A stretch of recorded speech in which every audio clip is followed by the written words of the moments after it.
Hey there, welcome back. If you're in the coal processing industry, you know how critical grinding efficiency is.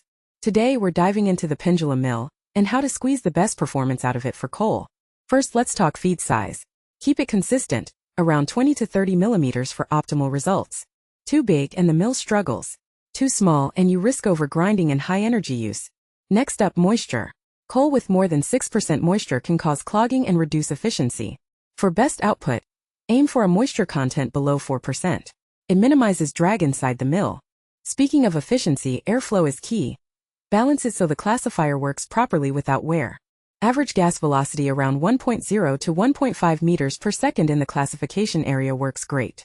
Now spindle speed, too fast and your abrasion rate climbs. Too slow and capacity drops.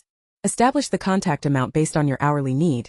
Stay in the design range, usually 120 to 150% of stated capacity. Don't forget about roller liner alignment. The rollers must contact the ring fully but not over-tighten. One more tip. Implement a starved classification system, 4-bar feeder runs. It evens raw input and curbs post-classification expense. Yet critical step still counts.